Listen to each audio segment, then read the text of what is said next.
Welcome back, everyone. Thank you very much for joining me. My name is Swadik Mayanja. You guys can call me Q, and we are on another episode of the Everyday Hero Show, where I bring to you someone in your life or someone in my life that brings us joy, happiness, and good things, but does not get the credit that they deserve. This week, we have a superstar podcaster. She's a nurse. She works night shift. She does a lot of things for the community, y'all. Show us some love. We have Adrianne from Nursing Uncensored on. Thank you so much for joining me, Adrianne. Welcome. Hi, I'm so happy to talk to you. This is really cool. Oh, good. This is good news. This is good things, y'all. This is good things. So I'm going to just start off right away and just tell you, Adrianne, you have a very, very soothing podcast voice.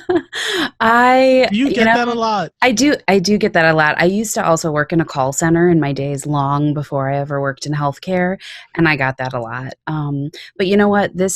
Sometimes I get worked up on the show, but for the most part, this is like my mid voice, and then I even have a more soothing voice, the therapeutic voice that comes out like when I'm trying to talk down a patient that's like anxious or like super pissed off.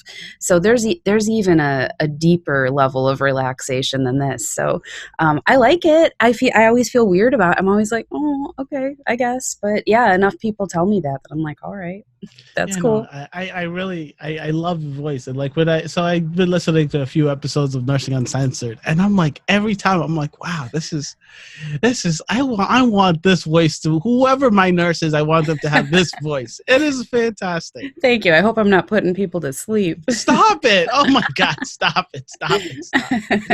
So let's talk about real quick origin story. I want to know how you ended up becoming a nurse. What was your pathway to becoming a nurse? Yeah, I actually just recorded like an episode about this because I've had a few people ask me recently, when did you go to school? How old were you? Like, because I was a non-traditional student. So essentially the short version of the long story is that I was selling car insurance in a call center.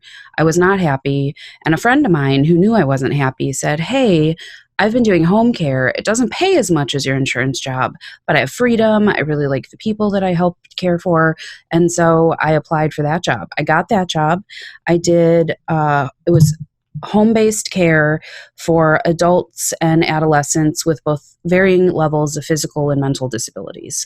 And I did that for 2 years. And midway through that, nursing, so home care, like nursing assistant, like, but essentially, yes, home health care. Yes.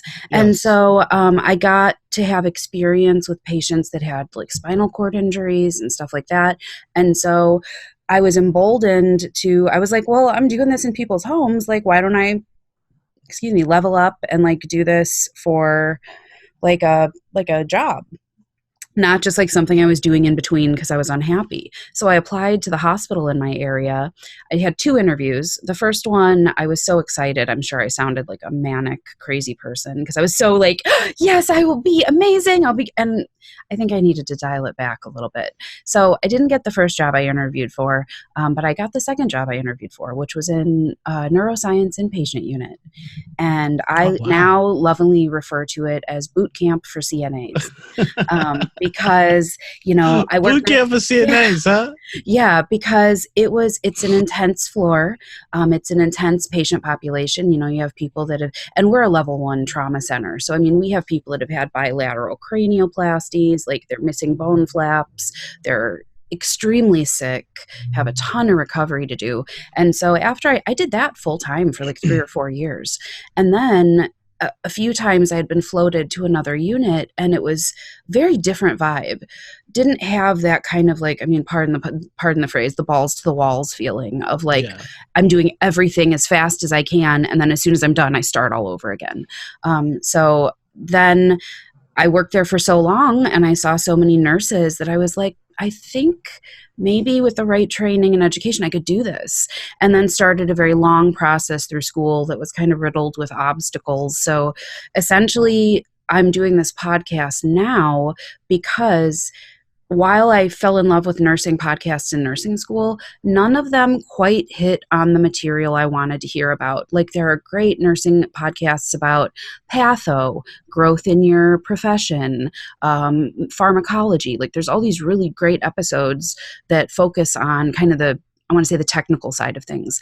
I wanted to hear people talk about kind of the soft sciences, of being a nurse, not just like, oh yeah, there's some role transition, but I wanted people to know that in some jobs, that anxiety is real, that fear is real, the excitement is real. And so I started with a couple friends. I was like, hey, like, let's start talking about this stuff. Let's record it. Let's put it up and see if anybody gives a shit. And so we did that. And there were several times when I almost quit. I was like, nobody's paying attention. Why am I doing this? This is stupid. What have I got to bring? But now it's been 2 years and it's growing exponentially, and I'm getting letters and people are saying, hey, your voice is great, your content is great. And part of me is like, awesome, yes, that's what I'm trying to do, like I'm hitting the mark.